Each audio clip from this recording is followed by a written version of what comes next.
While we get our panel mic'd up, what I'd like to do before we open this plenary session is just to spend a few minutes on some of the highlights from the report that we're just launching today. You'll have found it on your seats. So this is a very important moment for us. It's the culmination of a year's work on women's careers in the GCC. And I'm just going to talk a little bit about some of the main findings of that report.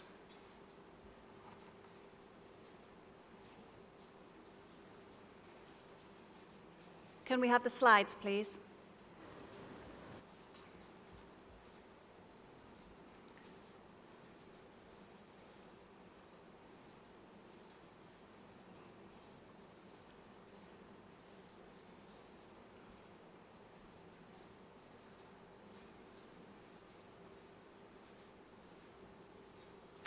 So as I said, this is the culmination of a year's work. We spoke to over 600 women in senior roles across GCC countries. This work could not have been achieved without the support of the UN Global Compact, the Sharjah Businesswomen Council, PwC, GE, Tama Group, and the Al Walid bin Talal Foundations. We must look at this topic with a clearly Gulf perspective that's relevant to the values and culture of this region. We can't just copy and paste solutions from elsewhere. GCC countries have made huge strides in recent years in women's participation, in tertiary education, and in the workforce. But the number of women at senior levels is still quite low. There's a gap between education levels and workforce participation, particularly at the most senior levels of organizations. There is a very clear business case for having more balanced leadership teams, access to a larger talent pool, better decision-making and corporate governance, increase in creativity and innovation, and better financial performance. This is a corporate governance issue. It's about building high-performance leadership teams. So what is causing this talent gap in the Gulf region? The first thing to say is that senior women in the Gulf region are ambitious. It's just not true that they don't want it enough. What the women we spoke to said is that their families are very supportive. Though traditional gender roles are prevalent, that women are expected to do the bulk of the domestic and family duties, or to enter more caring professions such as in education or healthcare. Work-life balance is a struggle to achieve. It is difficult to do it all. And there are issues of gender bias, of acceptance in the workforce that we found through our research. For example, entrenched views that hamper women's career progression.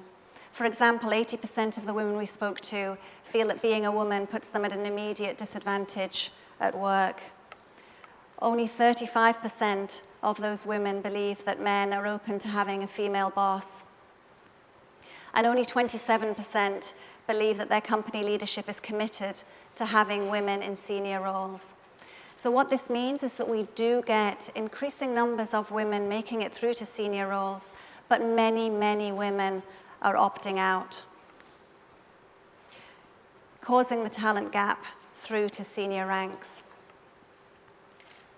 What can be done? Well, the absolute priority that came out through our work is the aspect of flexible work. Now, flexible working arrangements don't necessarily mean less work. It means measuring people on their outputs and their deliverables rather than on the time spent in the office. Other areas of high importance, critical is the tone at the top, the full support of the CEO, and the active impact he or she has on the culture of the organization is key. Countering those gender biases within organizations is also key, particularly in the middle, 76% of our respondents said that the relationship with their direct line manager is key to this. Also, the training, development, and coaching of high potential women, building their career paths. The pinch point is in the middle ranks when women are most likely to leave. Organizations need to find ways to keep those women through those critical few years. And the use of mentors, sponsors, visibility in roles is important. Then we have a mix of medium or lower importance. Mentorship and women's networks came out as slightly lower priorities, but perhaps that is because many companies have them already. What is interesting is a lower support than you might expect for externally imposed quotas. Only 24% of the women we spoke to would support this. This is just a taste of the wealth of data and insight in this research report, and I would encourage you to have a look at it. The report is available, obviously, here in English and in Arabic, and it's free to download on our website. What I'd like to do is use that as the context for us to open the panel discussion.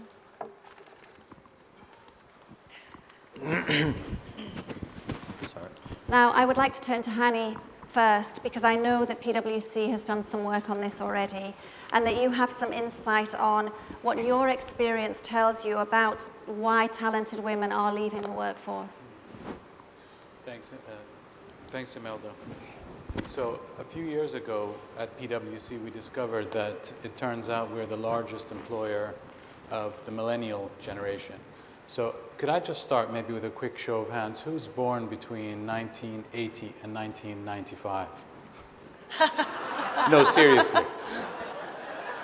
Okay, well, that's the millennial generation. I think that in talking about women in the workforce, we need to just keep in mind that those joining today are the millennial generation. Everyone else in the room is from an earlier generation. And by the way, that was around 90% in the room, not from the millennial generation. Whereas if we're looking at our workforce today, those people joining are almost 80% millennials. So we have about 200,000 people. About 80% of the people at PwC are millennials from next year. So that means that we have almost 160,000 millennials. What's different? What's different about these millennials? So we did a really big survey about this, and we discovered there are clearly some very different attributes about the young people.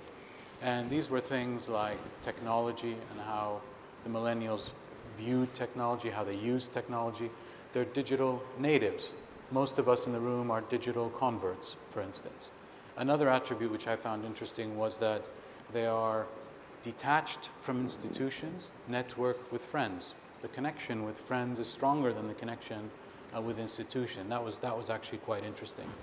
So then last year what we did was we overlaid another layer on top, and we said we're going to focus on the female millennials within this group. And it turns out that we recruit 20,000 millennials, 10,000 of them are women, 50%.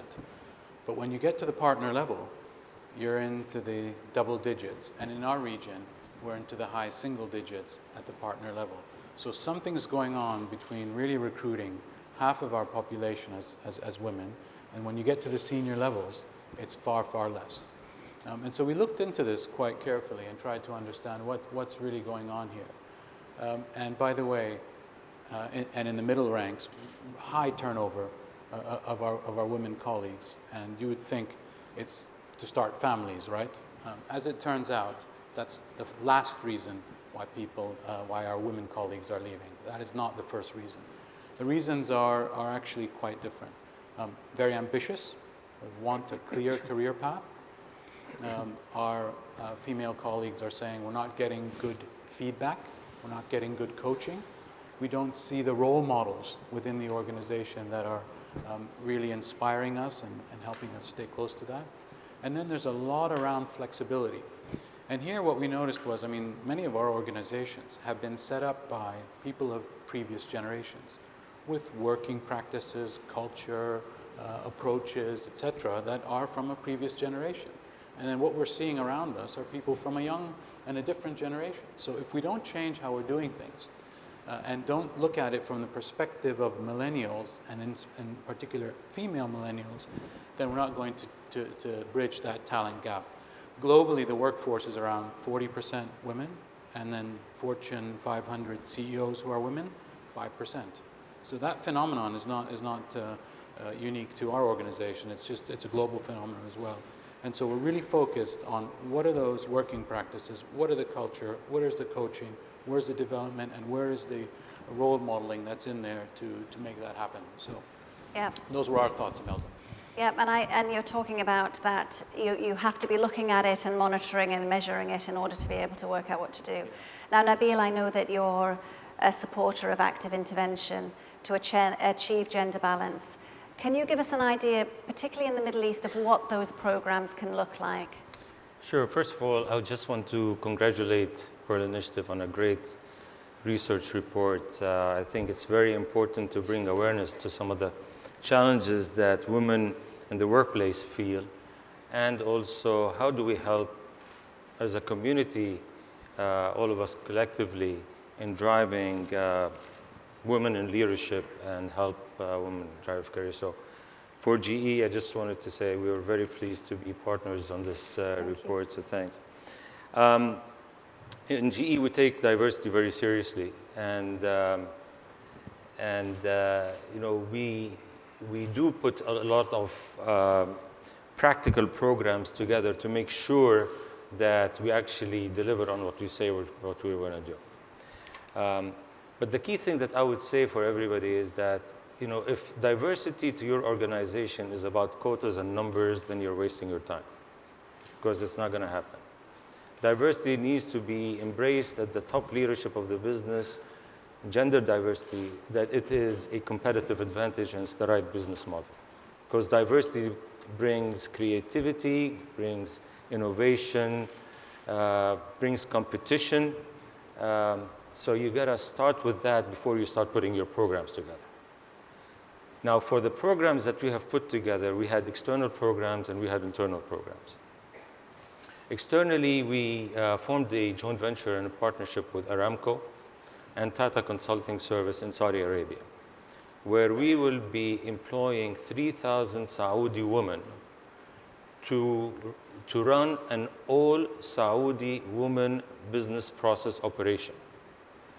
So 30% of those women that are employed by us now are fresh graduates from the new universities that are graduating a lot of female Saudi students who are looking for jobs.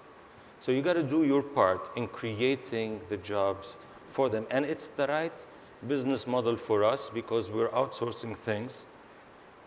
You know, and this center now is one of 7 centers around the world. And the feedback that we have had is that the Saudi women that are running this center are just as competitive, if not better, than the other 6 centers around the world.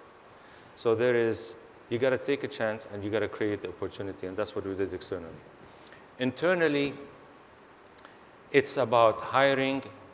All the programs are on hiring, training, developing, and retaining the woman in our workforce. So we started in GE, a GE Women's Network about 10 years ago.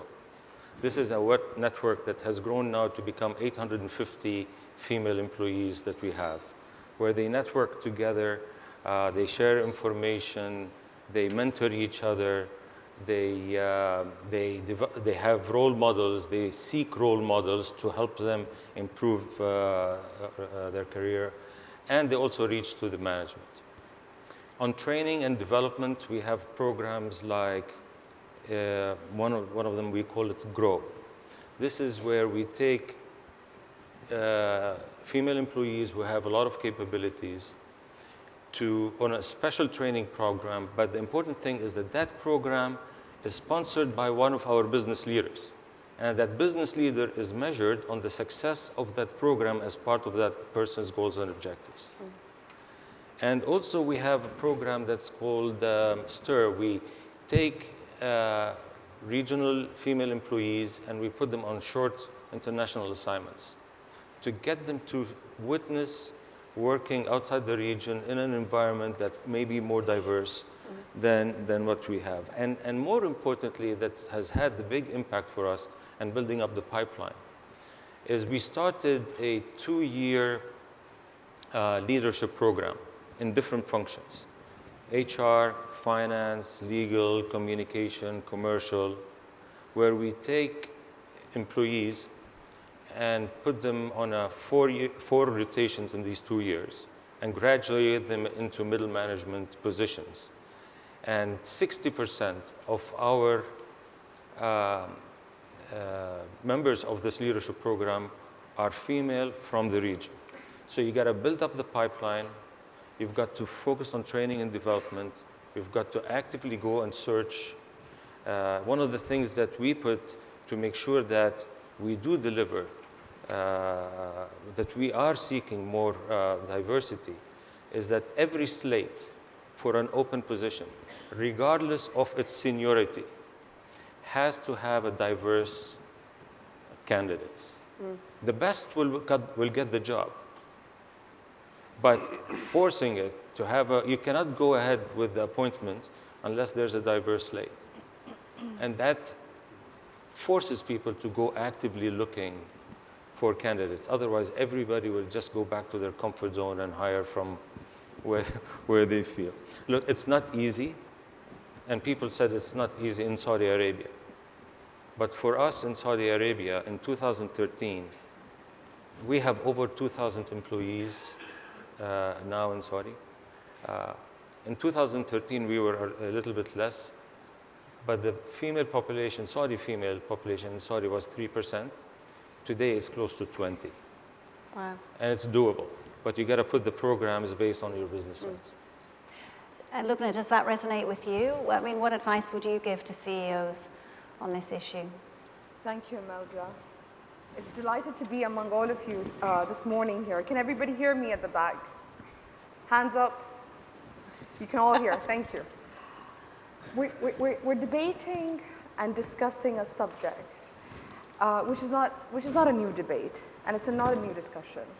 Long before even I was born, I'm sure, people sat and discussed of the challenges and the debate of bringing more women, empowering more women. And so it's the same old debate, which we've been having for more than 30, 50 years. And we're still finding, it's 2015, and we're still finding solutions on how to elevate a woman's position. And yes, there are solutions today. So 30, 40 years ago, I think the most common, whether it was an excuse or a justification, was that to bring women on board, we probably don't have enough skilled women, right? And I think after 30 years or 50 years, we're sitting here and having the same old discussion, which happens here all the time, but also happens all around the globe. And for me, it appears very simply that men are still not convinced that we women can lead. It's simple as that. We have been extremely tough on women for the last 30, 40 years. We have made sure that we have educated them. We have made sure that we have given them the right skills and the right tools to demonstrate, to excel. And I mean, the list is endless today, right? If I had to use Dubai as an example or UK as an example, how many women around the globe, both here locally and globally, have excelled, have demonstrated excellence, dedication across so many different industries. And yet we're debating that should they even come on board, should we lead them, should we empower them? It's pretty disappointing. But I think what I would want to add to something what my fellow panelists said is we've been extremely tough on women. It's now time to be tough on men, right? and for men to actually lean in. We've done everything. We really have. So it's time now for men to lean in consciously. And it's no longer a women issue. Look at this panel. Thank you, Imelda. It's balanced. It's a gender balanced panel. And if we could replicate this across the board, across corporation, wow, that's mission achieved, right? So this is a small model, and I really hope that in my lifetime, I see 50% of global conglomerates around the world have this model replicated on their boards. And it's no longer a women's issue, as I said. It's more of a corporate governance issue. You know, it's not about bringing more women on board because we will look good or we have ticked the right checklist. Women are no longer fashion accessories, right? To have a single woman on a board or a single woman on an executive committee, you know, we're not there to look good. We're there to use our right side of the brain and to bring value to the table. And a lot of studies, Imelda, I'm sure you know, we've read a lot of studies where we have found bringing gender diversity is also brings results, brings financial results, and I can't tell you more. I lead a team and I make sure that my team is diverse, both in terms of gender diversity, age diversity, ethnicity. And I can't tell you how much value it adds. And I can detect if a particular document has only been used by the left side of the brain. Actually, it happened last week.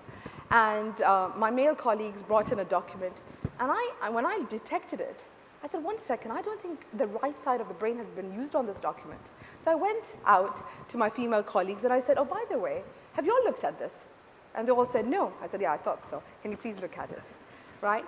And so, yeah, that's what I want to say. Well, now, Sheikh Saleh, I'm not going to be tough on you because I know that you wouldn't have agreed to be on this panel if you were someone that we needed to be tough on. Be safe. I'm a pro-woman in leadership.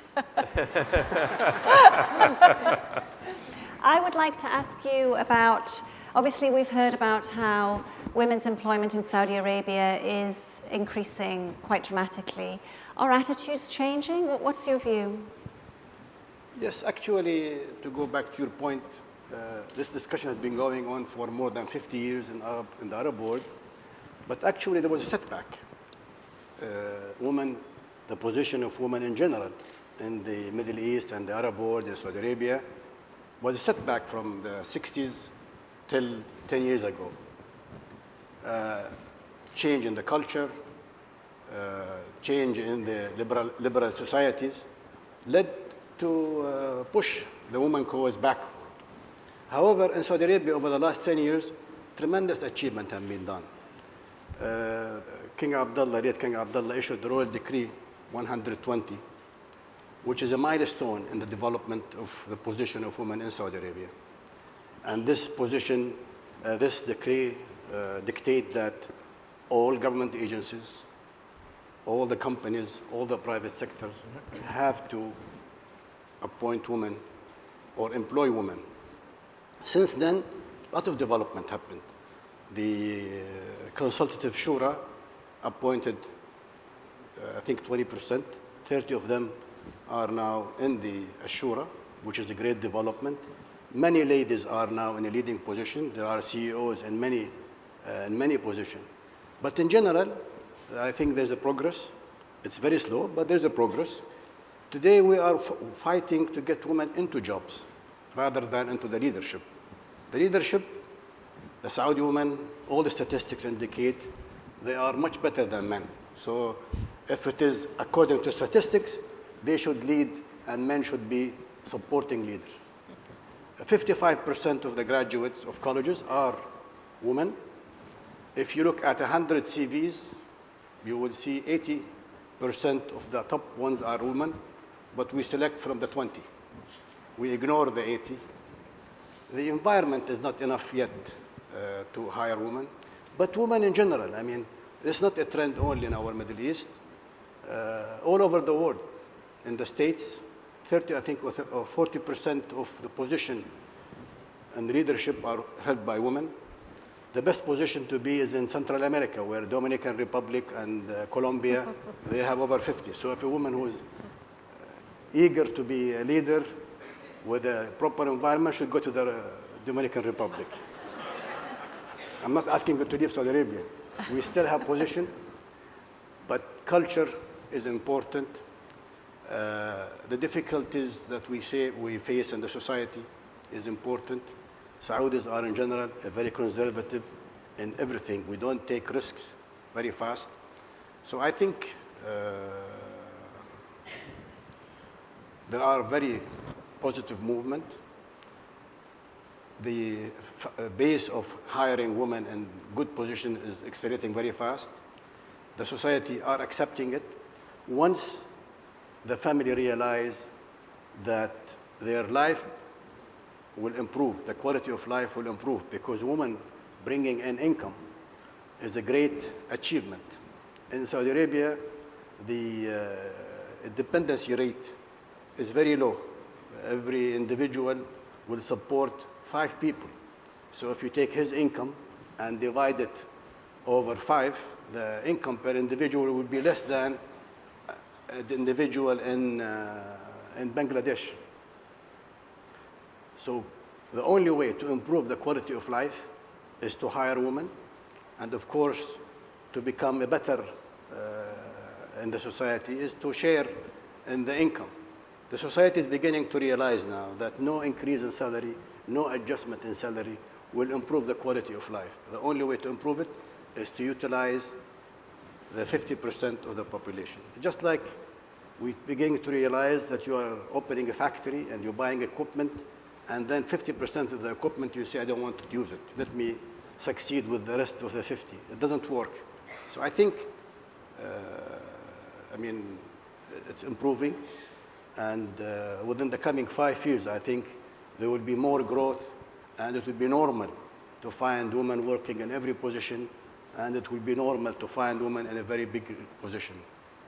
I agree with you. I think if we look at it as a pipeline of talent, the pipeline is filling up with talent. It's a question of it making through to the more senior routes, and the future looks quite positive. Actually, we're talking about talent, but in our corporate Saudi Arabia, this talent concept is not there yet. We're talking about human resources. Once we come to realize that to succeed in your business, you have to hire talent and maintain talent, I think you will see that the position of women will accelerate. Yes. And Margery, we touched on there about the few role models that are making it through and how important that is for women coming through the ranks. I mean, you've obviously founded and you run a large multinational corporation. How important do you think the role models and the tone at the top are in this? I think it's everything. You were saying until this decree passed, there were barriers, and I think tone at the top comes from government, it comes from business, it comes in a lot of different ways. But I was going to make a few observations leading into that. First of all, I'm probably on the panel because I'm proof, since I've been working almost 50 years, that this discussion has been going on, as you say, for a long time. And also, I started my company, and I'm probably symbolic of a lot of women who found it easier to build their own enterprise, basically, than to try to go a more normal corporate path. And so, my company's now operating in 34 countries, and we're the largest women-owned business in our space. So, I've seen this happen time and time again, where at that mid-level, where we're talking about people opting out, they opt out because they do feel they have more skills than are being utilized, and that they can be a lot more entrepreneurial and have more flexibility if they can do more things on their own. So I think really what the challenge is to figure out how to capture that talent internally in the companies or in the enterprises so that they can get to the next level. It's not a matter of talent, it's a matter of talent capture. And so getting to the question at the top and how that relates to the talent capture, I think, is a challenge. And you know, I love the study that you did, but I think one of the things that everybody should realize is that the things that you're raising are not unique to this region. They're global. And, you know, I live in what is supposed to be a very progressive country. And I would say that the situation is a lot better in other countries that I work in, even than it is in my home country. And I think that's because of of a couple of things. So one is tone at the top. I think the companies, I work with about 500 multinationals in our consulting job, and I think the companies that do well in the balance of diversity, and therefore they're the higher producing companies, are the ones where it's very clear what's accepted practice.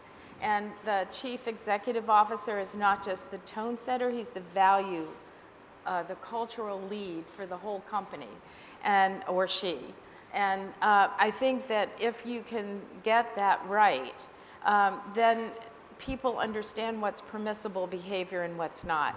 And if you're going to be called out for not having diversity on your team, and that's going to be part of your performance review, and if you're not nurturing people along, whether it's women or whether it's other minorities that are having trouble making it through the gates, then that is a really, really important thing, because I know you talked about tone at the middle also. And the tone at the middle will never, never change unless people feel that they're going to somehow, it's going to affect their ability to get ahead. So tone at the top is everything, and we shouldn't kid ourselves about that. I think the second part of this is finding people that you can relate to as you move up. And so whether it's an official mentor system, which usually doesn't work as well as it is, you know, a feeling that if you're going to walk in a room and everybody looks different than you do, that's not a good thing. And if people don't feel comfortable in the workplace, they can't excel. They will opt out. So you need to have a situation where it's not enough to just check the box and have one person. You have to create a culture that allows, and that people start believing that the value of diversity really does enrich the process of the output. And I think every company that does this comes away with that. But it's hard getting from here to there because you just have a lot of inherent biases. So I run a majority women-owned business, but we're about 50-50 men and women. Even in my own company, where it couldn't be clearer what the tone at the top is, at least I don't think it could be, there are men in the company that have inherent bias. They don't even know they have these biases until you point them out, or until they are, it's language, it's everything that you learned, it's learned behavior. And if you're not conscious of it, it just exudes in the workplace. And you just have to find ways, not embarrassing people, but find ways to actually, you know, help people get there. And I'll just give you one last example. So I'm on the board of a very large insurance company in the US. And one of the things that they're in the move for more diversity that they've done is there's a group or a class that it's called something like White Men. And it's one of these classes that teaches what your inherent biases are. And we have some wonderful men in this company, and they were reporting back to the board after they went through this program about how eye-opening it was, that things that they thought they had no idea they were doing, how much it impacted and affected the people that they worked with. So I think people are of goodwill, and I think you can set the tone at the top, but I think you have to have real practical applications that allow people to understand how to relate in a multicultural or, you know, a diverse situation so that you get the best out of everybody. And Hani, we keep this theme of retaining and developing talent is a recurring theme. Are companies in our region, do you think that they're doing enough? I mean, as Sheikh Saleh said, it's maybe there's, you know, we're not quite there. I mean, what's your view? Yeah, I don't think we're doing enough. Is the short answer. Is my mic working? Yeah, we asked every year we do a CEO survey where we survey around 1,700 CEOs globally, including a number in the region. And they come back and say that diversity is obviously on everyone's agenda. So people are obviously aware of it and focused on it. How far we've come along in that journey, I don't think we're quite there yet, but at least it's on people's minds. The other point that people make in the region is that there's a war on talent, and that expanding, growing is really dependent on finding really good people to make things happen. And if you consider that most of our graduates are women, 55% is the right number there. And in graduate schools, there's actually a majority of women in graduate schools in many parts of the world. And so you just, if it's a war on talent, this is an absolute imperative to get this right. And I think it's easier to get that diversity in at the junior level, and we have some really excellent graduates. But it's the retention, it's the development, it's the engagement that's lacking there. And I think it's in that area that much more needs to be done in creating those inclusive, diverse work environments where people feel that they can progress and that they can reach their aspirations. People are ambitious, and there are a lot of opportunities out there in our region, which is growing pretty quickly, particularly in the GCC. So if you don't have those working practices and the culture and that inclusive environment, people leave. They'll just leave to your competitors, and you'll be stuck with lower quality people that will inhibit your growth. So I think this is a commercial, strategic imperative. This is not just a nice to have, let's tick the box. If we don't get this right, we don't win in this market. That would be my take. And Nabil, you touched on how that this is difficult. It's difficult, you know, what Hani just said, it's difficult, but this thing about the tone in the middle and having a real impact on that, I mean, what do you think about that? I think a lot of the panelists have touched on this, which is how do you create the culture and the values in the organization, and it really needs to start at the top. And the top needs to walk the talk and make sure that they're setting the example. But for us, you know, when we look at how do you set the culture and how do we hold our managers and our leaders accountable, financial metrics and goals and objectives and all of that is one element of it. But a very big element of it is the values and the beliefs that they set into the organization. And we have made it very clear that meritocracy, diversity, is a key, is a key element of our values and our cultures. So equal opportunity for everybody. The best get the job. And how do you create a diverse organization?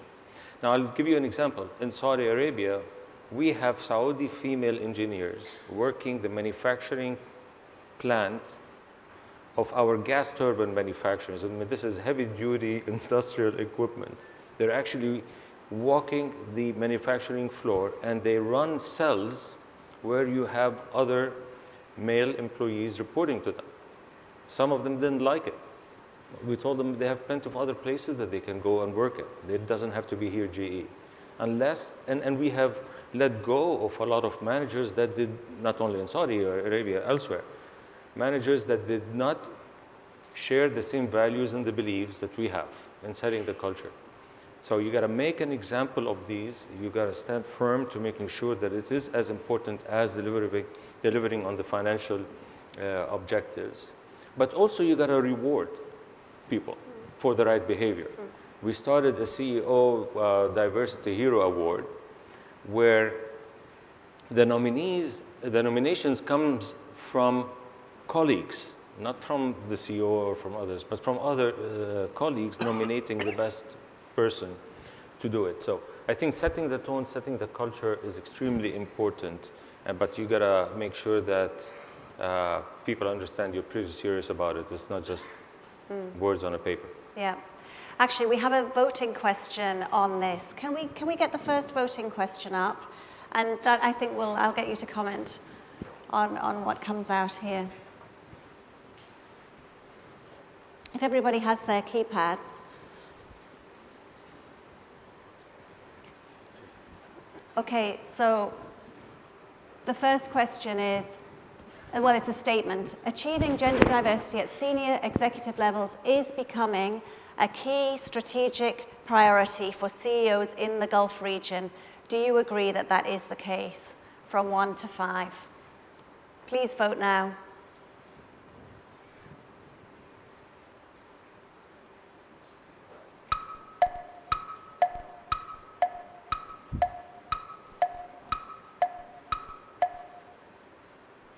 Wow, that is a spread actually from strongly agree to not. That just shows what a mixed experience there is. What does that say to you, Lubna? Yeah, it's a real mix of challenges, and I think some of my fellow panelists, what they touched upon was that we've got to set the tone right at the top. UAE government, for example, it's a very good example, and I think it should be treated as a case study. The UAE leadership has recognized and has identified the importance of female leadership, and has actually built an infrastructure to empower women. For a country which is as young as 45 years old, we have 4 female ministers, 4 female ambassadors, more than 50 female diplomats, specialists in various industries across aviation, and the list is endless. And very recently, actually in 2012, there was a decree which was issued imposing corporations to actually have a woman on the board, right? So the UAE leadership, right, the UAE government has set the tone. But just going back from government to private, but I think it's the problem I have and the challenge I have is that it's the private sector which are not doing enough, right? And please disagree with me if you think so. But this is how I see it. I think there's so much more private companies can do and are not doing enough. And we collectively take this as a responsibility. We collectively talk about this. But I think now, and interestingly, you've raised this question, the onus should lie with the CEOs of organizations. It's the psychology of leadership. It's about embracing this responsibility. And it's about you at the top, CEO at the top. What is it that you want? Is it one of your KPIs? Is it one of your objectives for the year to have more women in senior positions? I mean, in banking industry itself, there are a number of women who've actually achieved or attained the executive positions, but they're still miles away from the C-suite, right?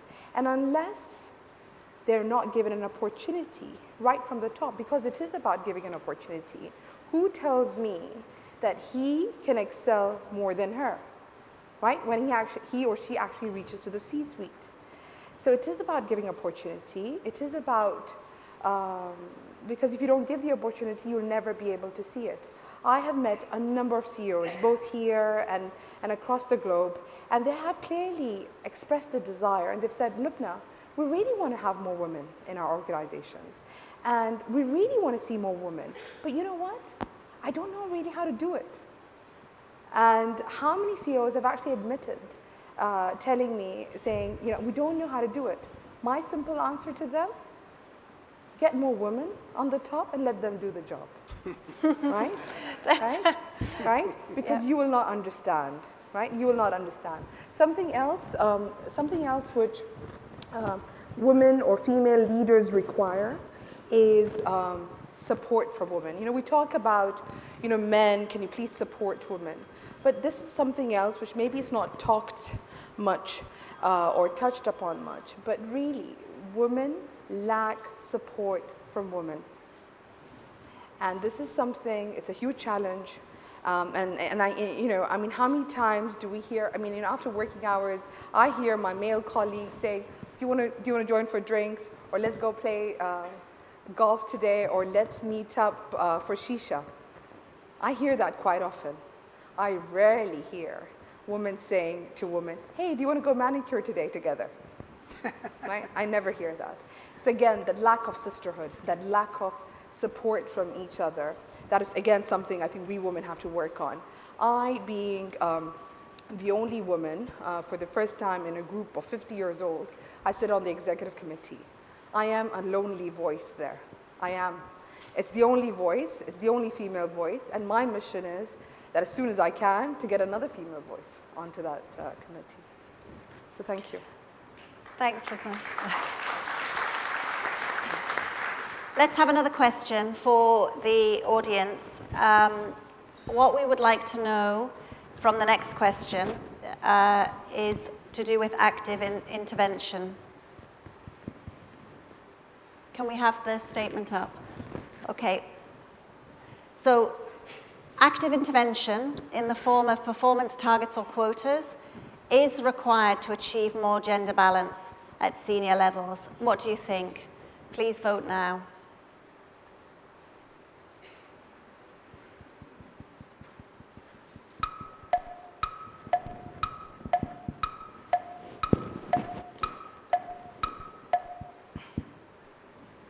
That's quite an overwhelming support for the type of intervention that we've talked about, that we clearly see at many of the companies that we hear from here. Does anybody have a comment on that? I think we've talked about that. Well, I think it might speak to getting people in the system, but it doesn't respond to the questions that were raised about keeping people in the system. I think that, that's still a matter of having the right programs. And I wanted just to make a comment about what you said about flexibility and flexible workplace. These institutions, as you pointed out, were created in a manufacturing age, not in a technology age. And, especially as the world is globalized and time zones, that if we give our workers flexibility, it not only helps keep more women in the workforce. They can go home, they can take care of their kids, they can make dinner, and then they go back to work if they want at night. After that's done, and it's a lot more in productivity, but it also is the flexibility combined with the productivity. If we don't find a way to do that, I mean, I'm the mother of 3, grandmother of 10. I've had to do all of this and balance a lot, and if I didn't have the ability to. And I'll challenge anybody. I work a lot, but I do it in a way that allows me to have a life. Yeah. Sheikh Saleh? I disagree with this statement of making quota. Whatever quota has been made or created, it led to failure.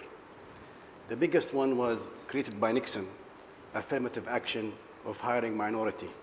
The end result is that the purpose became to hire minority in any jobs.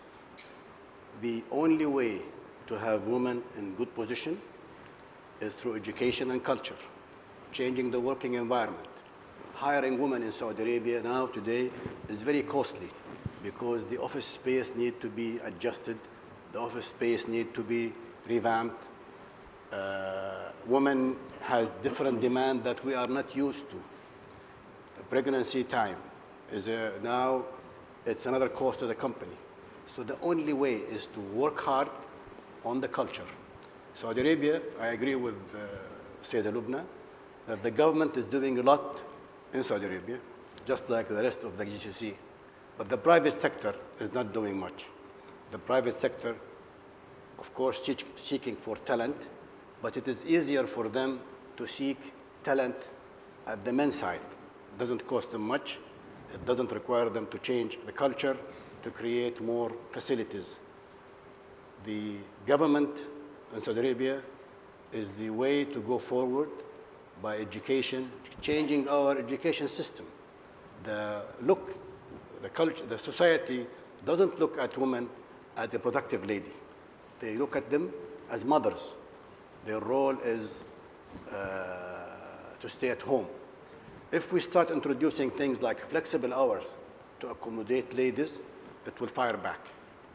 Ladies in Saudi Arabia have proven their position in King Abdullah city, the port cap. The whole operating room that runs the port is managed 100% by Saudi women, 100%. They only needed 4 months of training and they understood the whole operation in the port, while their counterparts, Saudi men, were not able to cope in the other part. So the attrition was very high, while in the ladies section, which is the most important part of the operation, was very strong. Changing the culture, changing the outlook. I believe that the more we look at quality of life, the more we believe that income will improve our life, and sharing the income is the only way. I hope, I don't know the audience, most of them, I think men, and these statistics does not fit well. And if the audience were all Saudis or all Gulf students, or all Gulf citizens, we cannot introduce part of the problem in Saudi Arabia is the outside pressure. The more the outside put pressure on advancing women, the more the society react badly. The only way to do it is through education, culture, and role model. And Nabil, your comment on this? Yeah, I totally agree with Saleh and also with Margery on the 2 points that were made. I think, as far as the quotas are concerned, this, like I said at the beginning, this cannot be about numbers. This has to be a conviction at the senior level that it's the right thing from a business point of view for a business model. Numbers can be there just to track progress and adjust what are some of the parameters that we need to do and the programs that we need to do to accelerate, but this cannot be a quotas number. The second thing about retention of employees and flexible working hours, we have to do things totally different. And one of the things that we are toying with, and so far it shows that it is very successful, is to cancel all vacations. There is no quota for vacations. You want to take vacation anytime you want to go, take vacation, take it. What is more interesting is delivering on the goals and objectives. That's the outcome that is required. And the productivity that we have seen coming out from employees has been just absolutely fantastic. And we could do. So we gotta do all of these different things to not only hire, train, but also retain employees with new things. Interesting. Okay, what's our outlook? Let's have the next statement. What do we think is the future? The statement is, in 5 years' time, we will see a significant increase in the number of women in executive and board roles in the Gulf region. What do you think? Please vote now.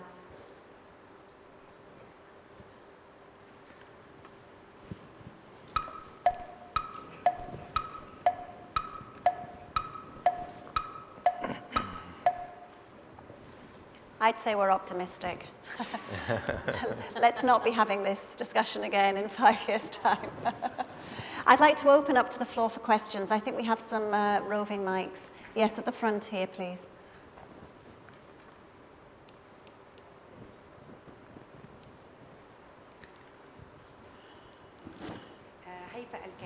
Arab International Women's Forum. I wish first to commend the Pearl Initiative on launching this very valuable report, and we are very proud in the ARWF to have signed a memorandum of understanding with the Pearl Initiative, and we are also signatories to the Global Compact. My comment on this panel is, while we are looking at the private sector, I also would like to remind ourselves of the importance of legislation in terms of women's rights and the importance of the public sector in that area. We have in the Arab region the example of Tunisia. Women in Tunisia were empowered since 1956 when the country won its independence from France by the founding president. Women were encouraged to enter every field, every sector. Women are mainstream in Tunisia. That's all thanks to the legislation. When President Bourguiba was succeeded by President Ben Ali, and women in Tunisia were worried slightly about a change in direction, on the contrary, they established a ministry for women to ensure that the laws that were there to protect women's rights were implemented. So I believe very much in the role of the private sector, of course, in enhancing the employment of women. But importantly, we do need the direction of the public sector, and the protection of women will come through legislation. and I am aware that the UAE and other GCC countries are following in that example. Thank you. Thank you. If I could just comment on that, Imelda? Yes, please. Thank you for raising that. I think you've raised a very important point, legislations. And we definitely, there's a lot of work in that space. And we don't have the most generous maternity leave in UAE. And that's definitely something which we're working on. However, I would actually want to raise something, right? The law only sets the minimum. It does not prevent corporations to exceed that, right? So if the law is providing a 45-day maternity leave, I mean, it's a parameter. It sets the minimum standard, but it does not prevent companies to actually extending that. But of course, the question is, who will actually do that? Who will actually lead and saying, you know, we will be providing more, better policies for our female employees. And something else I just want to touch upon is women do not lack ambition today. Women, as much as men, or even probably more, are very ambitious. But of course, it's something inherent. You know, they are really chosen to carry children for, to carry for 9 months, right? Not the men. So, but if companies actually can recognize that and understand that and give them that flexible hours or the support they require, I can assure you, women are extremely loyal to their organization and to the work they do. So somebody's got to lead, and once you do, you'll only see results. Thank you. We've only got time for one more remark, question. please. Do we have? Yes, please, Sheikh. I think if we take the GCC countries, you'll have a very good experience from Kuwait. In Kuwait, the society shifted from being a moderate liberal into a very conservative. But the position of women did not change. Lucky enough in Tunis, have the Al-Nahda won, you wouldn't have this position in Tunisia. Because the legislation alone, as I agree with you, will not help. The society in Tunisia was changed, but from the 70s till now, a lot of people in Tunis have changed their mind. And you have to watch for the next election. Hopefully Al-Nahda will not win again, or not have a chance to win. One more question, I'm afraid. Does somebody have a mic?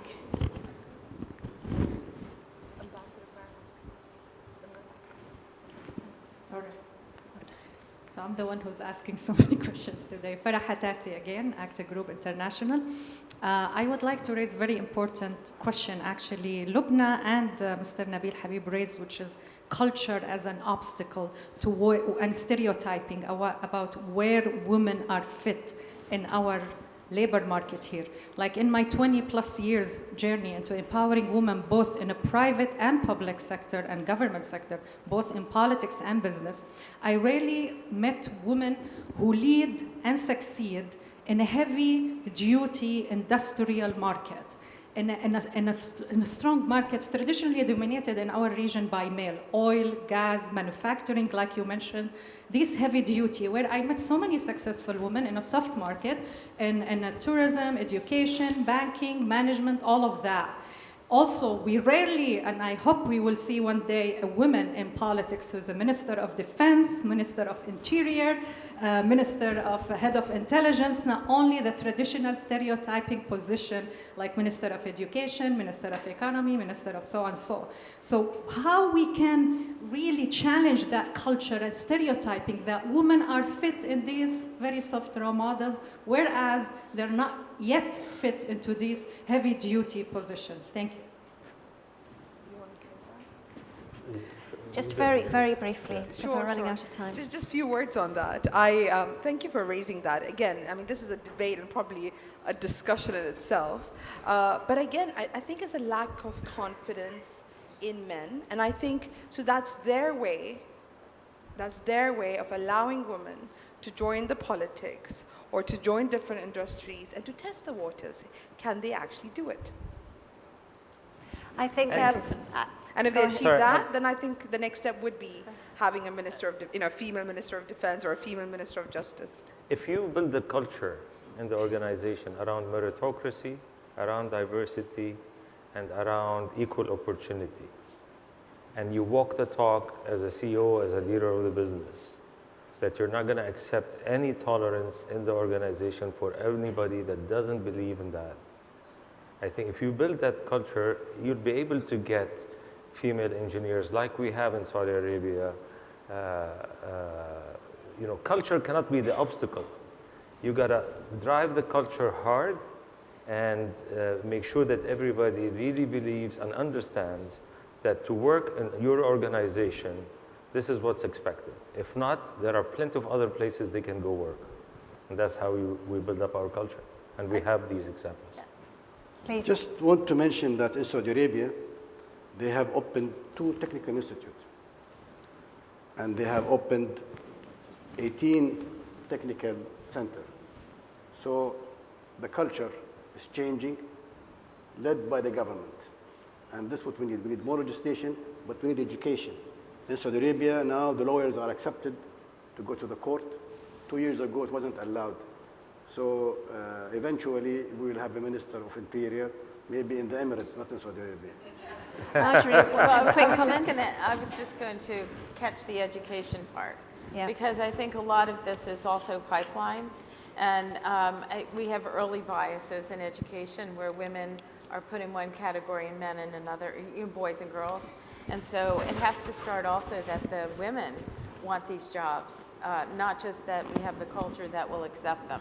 We have to have women who feel that, engineering, math, science, some of the harder skills are things that they would like to do, not just the other kinds of skills. Yeah. And so they have to feel it has to come from inside as well as the culture. Yeah. I would like to really apologize for all the people who wanted to ask questions, and we ran out of time. I know there's a lot of interest in this topic. We look forward to continuing the discussion, but for the moment, I would like to thank our panel for a really invigorating conversation. Thank you.